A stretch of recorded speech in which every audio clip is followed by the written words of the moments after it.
The courtroom was silent, the kind of silence that carried weight. Renee Carter sat near the back, her posture relaxed, her face unreadable. She had learned a long time ago that the best way to assess a room was to blend in, to let people underestimate her before they realized who they were dealing with. And tonight, no one in this courtroom knew who she was. Not yet. She wasn't in uniform. No badge, no nameplate, no sign of authority. Just a dark gray suit, a sharp gaze, and a quiet patience that came from years of knowing how men like Officer Daniels operated. At the front of the room, Officer Matthew Daniels sat on the witness stand, his broad shoulders squared, his chin lifted just slightly. He wore his badge like armor, his uniform crisp, his voice steady. A man who had done this before. Too many times. The suspect was non-compliant, Daniels said, his voice flat, rehearsed. I followed standard procedure. The prosecutor, a sharp-eyed black woman with a tone like a blade, didn't even blink. She simply flipped through the papers in front of her, taking her time before responding. Standard procedure, she echoed, her voice cool. Sergeant Daniels, would you care to define standard procedure for the court? Daniels exhaled sharply, shifting slightly in his seat. I mean exactly that. The suspect was resisting, so I detained him. Renee didn't need to see the footage to know the truth. The man Daniels had arrested? Unarmed. Cooperative. Wrongfully accused. She had read the reports. The so-called resistance had been a man asking why he was being detained. The arrest? Unnecessary. Aggressive. Another example of Daniels' unchecked power. And yet, here he was, doing what men like him did best, lying with confidence. Daniels leaned back slightly, letting his smirk settle in. I was well within my rights to arrest him, he added, like it was the simplest fact in the world. Renee's fingers curled slightly against her knee. She had seen enough. Because what Daniels didn't know, what no one in this room knew yet, was that the woman sitting quietly in the back, the one he hadn't spared a second glance, she was his new boss. The papers had been signed. The announcement would come soon. Renee Carter, chief of police. And the very first thing on her list? Men like Daniels. She watched as Daniels settled into his usual rhythm, spinning his version of events with that same smug certainty, the kind that came from never facing consequences. That was about to change, because by the time this night was over, Daniels would learn that his time of operating without accountability had officially run out. The courtroom air was thick with tension, but Renee Carter sat still, composed, watching. Always watching. The trial had gone on for nearly an hour now, and Daniels had settled into his usual rhythm, lying with confidence, twisting reality into something that suited him. It was almost impressive how effortlessly he could bend the truth and still wear a smirk. But things were about to change. Renee knew that the moment she stood up, the game would shift. And so, with calculated precision, she did. Daniels barely noticed at first. He was too busy reveling in his own arrogance, too used to being the biggest threat in the room. But then, as she took a step forward, his gaze flickered toward her. He didn't recognize her. Of course, he didn't. To him, she was just another black woman, someone beneath his notice, someone whose presence in this room meant nothing. His smirk widened, his voice loud enough for the entire courtroom to hear. Well, looks like we've got another proletariat standing up to speak. A slow murmur moved through the room. The prosecutor stiffened. The judge's brow furrowed slightly. But Daniels was enjoying this. Renee tilted her head, her expression unreadable. Excuse me? Daniels chuckled, stepping forward slightly. You heard me, he said, eyes gleaming with something dangerous. He was testing her.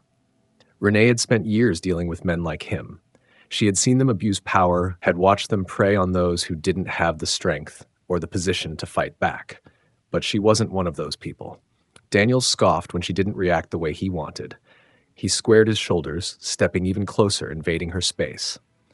Women like you, he said, voice dropping to something almost condescending, should know their place. The murmurs grew louder. Someone near the front gasped audibly. The judge opened his mouth, likely to reprimand him, but Daniels didn't wait. He moved. Fast. The shove came without warning. Sudden. Violent. His hand slammed against Renee's shoulder, forcing her backward a step.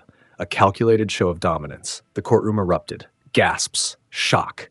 The prosecutor shot to her feet. The judge pounded his gavel. But Daniels? Daniels just laughed. Because to him, this wasn't a mistake. It was a reminder that in his mind he was still the strongest person in the room. He had no idea how wrong he was. The courtroom was chaos. Voices overlapping, shock rippling through the crowd like an electric current. The judge was banging his gavel, shouting for order, but no one was listening.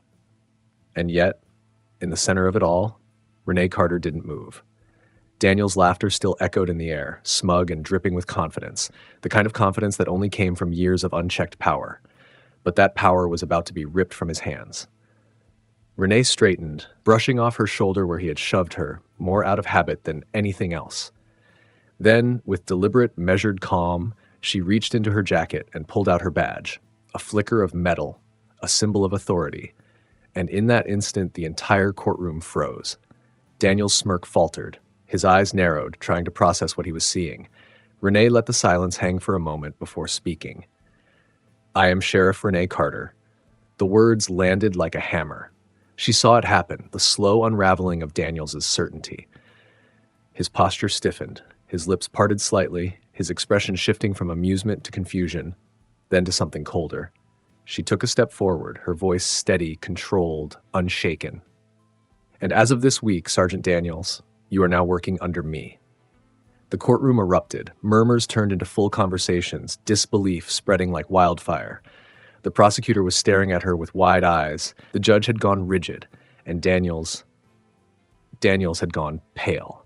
His mouth opened, then closed. His hands curled into fists at his sides like he was desperate to regain control. But there was nothing left to hold on to. The judge slammed his gavel down with force. "Enough. This court is in recess." The tension shattered as the judge stood, turning sharply to exit the room. The prosecutor followed, shaking her head as she whispered something to her assistant. The spectators murmured among themselves, some throwing pointed glances at Daniels. But Daniels didn't move. He stood there, his body stiff, his breath just a little too controlled. He was still processing, still trying to convince himself that this wasn't real. Because men like him, they never saw it coming. Never thought that one day the person they bullied would be the one holding the power. And as Renee slid her badge back into her jacket and walked past him, she didn't smile, didn't gloat. She just looked at him. Really looked at him. And Daniels, for the first time in his career, looked afraid. The past never really fades. It lingers. In memories, in scars, in the quiet spaces between breath and battle. As Renee Carter walked out of the courtroom, her badge still heavy in her pocket, her mind wasn't in the present anymore. It was years ago. It was on a cracked sidewalk under the flickering glow of a street lamp, watching the world teach her a lesson she never should have had to learn. She was 10. She remembered the sirens first, sharp, sudden, cutting through the humid summer air. Then the shouting, the sound of bodies shoving, of something hard hitting pavement. By the time she turned the corner, it was already too late. Her brother Isaiah was on the ground, face pressed to the concrete, hands wrenched behind his back. His crime? Nothing, or at least nothing that mattered. The cops had said he fit the description. They had said he was acting suspicious. They had said a lot of things, but none of it mattered, because by the time their words reached her ears, they were already shoving him into the back of a squad car. She had screamed. She had begged. Her mother had come running, her voice cracking as she shouted for them to stop. But no one had listened. The officers didn't even look at them. To them, they weren't people. Just another black family caught in the wrong place at the wrong time. Isaiah had been gone for 3 days. 3 days in a holding cell before someone finally admitted there had been a misunderstanding. No apology. No consequences. Just a warning to watch himself. Renee had never forgotten, and she had made a promise that night, one that had never left her. She didn't join the police force to protect the system. She joined to tear it down from the inside, to be the thing men like Daniels never expected. And now, after all these years, standing at the top of the very structure that had once tried to break her family, it was finally time to deliver on that promise. Daniel's hands were sweating. This wasn't supposed to happen. He had walked into that courtroom the same way he always did, confident, untouchable, untouchable. He had sat on that witness stand, spinning his usual script, barely even thinking about the lies he told because they never mattered. And then, that woman. That nobody he had shoved in front of the entire courtroom. That black woman who had dared to stand up to him. She was the police chief. Daniel's stomach twisted. The weight of it settled over him like a slow, crushing force, and for the first time in his career, he felt something he had never felt before. Fear. The moment the courtroom emptied, Daniel stormed into the hallway, pulling his phone from his pocket. He didn't care who saw him. He needed to fix this.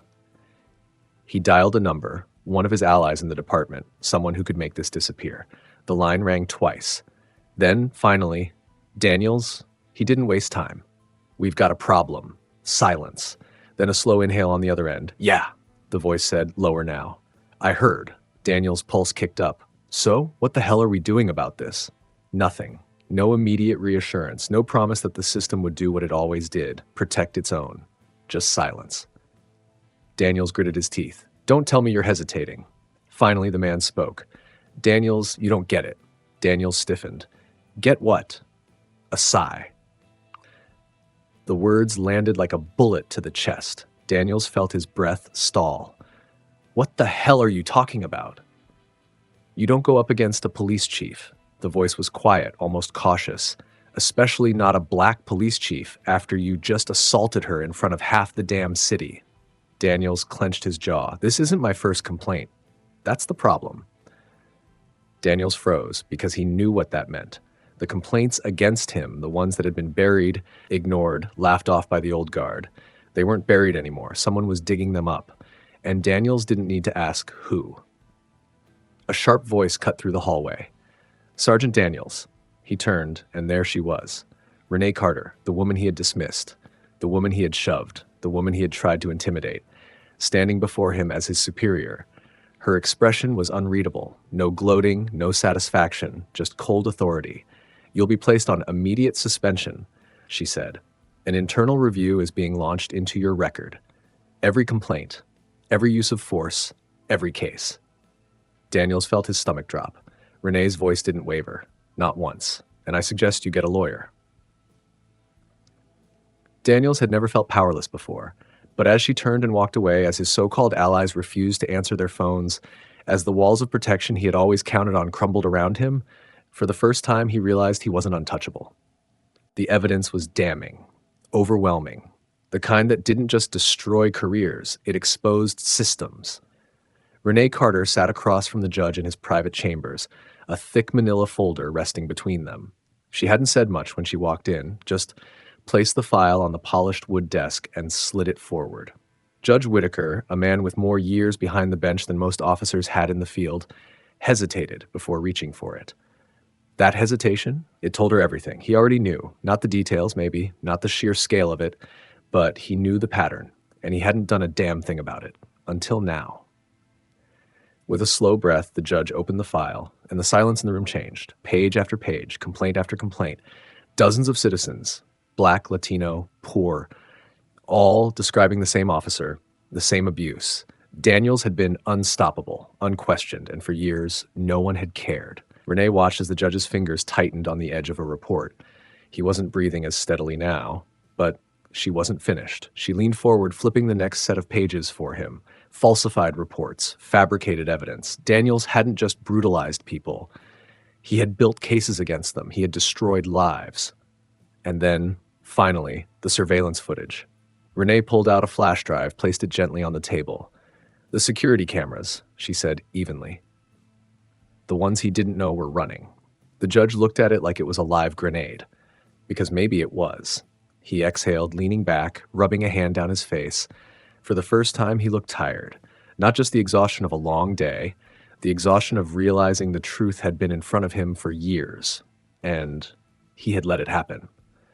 Renee tilted her head, studying him. "Sergeant Daniels isn't just a bad cop," she said quietly. "He's a product of the system you helped protect." The judge flinched, because they both knew she was right. Daniels had spent his entire career controlling the narrative. But now, he was losing it, and he knew it. The press conference was held in a cramped, overly lit briefing room inside the department. Daniels stood at the podium, his uniform crisp, his expression carefully measured. The cameras were rolling. The reporters leaned in, waiting. He needed this moment. He needed to turn the tide. He cleared his throat, gripping the edges of the podium. "What we're seeing here," he began, voice firm, "is nothing more than a politically motivated attack on a dedicated officer." A few reporters scribbled notes. Others exchanged glances. Daniels pressed forward.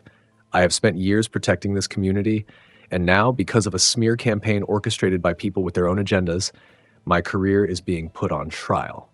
He let the words sink in. Victim, martyr, the good cop betrayed by corrupt politics. It was a script that had worked before, but not this time, because even as he spoke, the truth was already spreading. Across town, Renee Carter sat behind her desk, watching the press conference through the muted screen of her office TV. Her phone vibrated, a text from her media relations officer. "It's done. The files are live." Renee didn't smile. This wasn't a victory. It was just step one. She reached for the remote, unmuting the second screen in her office, this one playing a far different broadcast. The evidence had dropped. The video was out, and it was everywhere. Footage of Daniels slamming an unarmed teenager against a wall. Footage of Daniels tightening cuffs on a sobbing woman.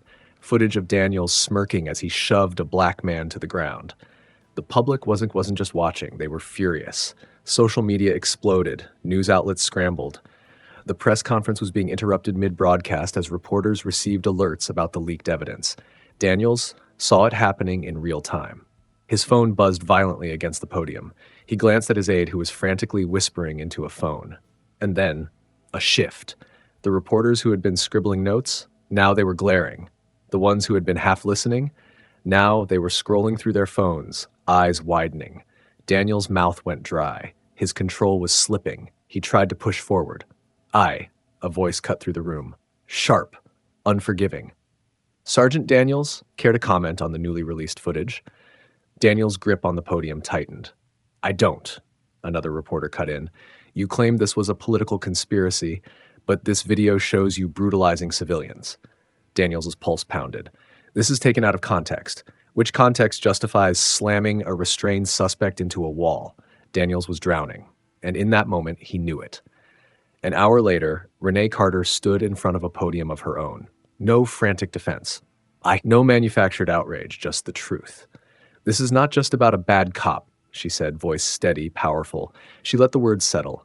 "This is about the system that allowed him to survive. And this time, no one could ignore it."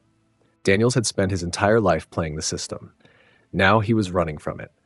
The air in his apartment was stale, the blinds drawn tight, the glow of his phone screen the only source of light. Daniel's pulse pounded in his ears as he scrolled through the news. Every channel, every website, every headline. "Sergeant Daniels under investigation for police misconduct.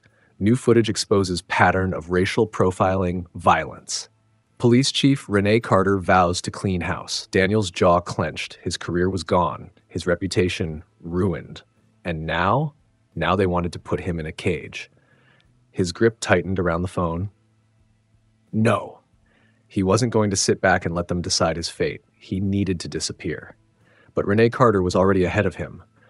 By the time Daniels smashed his burner phone and slipped out the back door of his apartment, the manhunt had already begun. His badge had protected him for years, but now it was his biggest liability. Every cop in the city had seen the footage. Some had worked alongside him. Some had helped cover for him. But none of them were willing to burn for him. When the arrest warrant went out, nationwide, no bail, no hesitation, the system he once controlled turned against him. Daniels had been the hunter. Now he was the prey. His first stop was a friend's house outside the city. The guy didn't even let him in. "Come on, man," Daniels hissed, standing at the door. "I just need a place to lay low." His old friend shook his head. "I can't help you." Daniels' nostrils flared. "After everything I did for you." "You did it for yourself," the man snapped, stepping back. "Now get off my porch." The door slammed shut. Daniels stood there for a second, breathing hard. Then he ran. By the time he reached the city limits, he was out of options. His bank accounts were frozen. His name was everywhere. And worst of all, they found the files. The ones he had hidden, the ones he never thought anyone would uncover. False arrests, falsified evidence, brutality reports that he had personally buried. The department had raided his locker, his apartment, his past. And now, they had it all. The flashing lights came out of nowhere, a roadblock. Daniels slammed the brakes, his car skidding sideways, tires screaming against the asphalt. By the time he looked up, they were surrounding him, guns drawn. No hesitation. Daniel's hands shook against the wheel. This wasn't how it was supposed to end. He was the cop. He gave the orders. But now, no one was listening. Renee Carter stepped forward, badge glinting under the flashing red and blue lights. Her voice was steady. "Final, Sergeant Daniels," she said. "You're under arrest." And this time, there was no way out. The courtroom was packed. This time, Daniels wasn't on the witness stand. He was the defendant. His orange jumpsuit felt heavy, suffocating, a far cry from the uniform he had once worn like armor. His hands were cuffed in front of him, the cold metal a constant reminder that he wasn't the one in control anymore. He had spent years standing in courtrooms like this, testifying against men and women he had arrested, many of them wrongfully. But today, he was the one on trial. The prosecution didn't waste time. They didn't need to. The evidence was overwhelming, undeniable. Daniels hadn't just been a bad cop. He had been a predator, a violent, corrupt enforcer of a system that had let him thrive for far too long. The judge's expression was unreadable as the first victim took the stand, a middle-aged black man. His voice was steady, but his hands trembled. "Sergeant Daniels arrested me 5 years ago. Said I matched a description. I was on my way home from work." A shaky breath. "Spent 2 nights in jail for nothing." Daniels didn't move. The next victim took the stand, a young woman. Her voice was quieter, but the weight of it filled the room. "He threw me against a wall, said I was resisting, but I wasn't. She swallowed hard. "I was just asking why." More victims followed, one after another. Names, faces, stories that had been buried, ignored, and dismissed. Until now. Until Renee Carter. She sat near the front of the courtroom, watching, listening, her expression calm, unreadable. Daniels had tried to run, tried to cover his tracks, but there was no escaping the truth.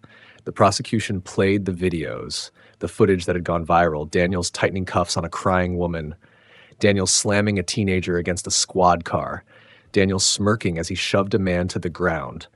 The judge watched everything, and for the first time in his life, Daniels had no excuse. No badge to protect him, no allies left to cover for him, no system left to shield him, only the weight of his own actions. The gavel came down, sharp, final. "Sergeant Matthew Daniels," the judge said, voice steady, cold, "for your crimes, this court sentences you to 25 years in federal prison." Daniels froze. It was over. Truly, finally over. The guards stepped forward. Daniels barely registered it as they pulled him to his feet. His mind was stuck on the one thing he had never imagined, that he would lose, that he would finally face consequences. As he was led toward the exit, his gaze flickered, just once, toward Renee. She met his eyes. Didn't blink, didn't gloat. She just watched, because this was never about revenge. This was about justice, and justice had finally arrived. The press conference was packed. Reporters filled the room, cameras flashing, microphones extended, everyone waiting for a statement from the woman who had just taken down one of the most corrupt officers in the city. Renee Carter stood behind the podium, her expression composed but firm. She had spent her entire career fighting for this moment. But she knew the truth. This wasn't the end. Daniels was in prison. But the system that created him, that let him thrive for years, it was still standing. She leaned forward slightly, gripping the edges of the podium. "This was never just about one officer," she said, her voice steady, cutting through the murmurs in the room. "This was about a system that allowed him to exist, a system that protected him, a system that ignored the voices of his victims until it was too late." Silence. No one dared interrupt. Daniels is behind bars, but how many more like him are still out there? How many complaints have been dismissed? How many people have been brutalized, falsely arrested, and silenced? She scanned the crowd. The answer was written on their faces. Too many. Far, far too many. "This is why reform isn't optional," she continued. "It's necessary." She let the words settle before delivering the truth they needed to hear. Power should never be given to those who don't deserve it, and when it is, it's our responsibility to take it back. A ripple of murmurs spread through the crowd. Some reporters scribbled furiously, others exchanged glances. Because she was right. This wasn't just about police corruption. It was about accountability. Her words didn't stay within the walls of that press conference. They spread. The footage of the trial, the victims' testimonies, the evidence, the way Daniels tried and failed to escape the truth, it all went viral. Protests erupted. Demands for police reform grew louder. People weren't just angry anymore. They were mobilized. Weeks later, Renee sat in her office, flipping through reports, new oversight committees, new policies to prevent officers like Daniels from abusing their power. It wasn't enough, not yet, but it was a start, a knock at her door. One of her lieutenants stepped in. "Chief," he said, nodding at the screen on her desk. She turned. More footage was playing, this time not of brutality, but of accountability. A bystander recording an officer detaining a suspect the right way, a citizen knowing their rights and refusing to be intimidated. A movement growing, because this case wasn't just a scandal. It was a wake-up call. Lessons learned. Power unchecked is power abused. The system had protected Daniels for years. It took one person willing to fight back to bring him down. The truth will always come out. He tried to cover his tracks, but the past has a way of catching up. Justice only comes when people dare to demand it. The victims of police brutality were silent for years until someone made sure their voices were heard. Practical applications. Citizens must hold law enforcement accountable. Police departments shouldn't just investigate themselves. The people should. Technology is a weapon against corruption. Surveillance cameras, smartphones, body cams, they don't lie. There must be real consequences. No more cover-ups. No more buried complaints. Real oversight. Real reform. As Renee leaned back in her chair, she exhaled slowly. This wasn't over. It never would be. But today was a win.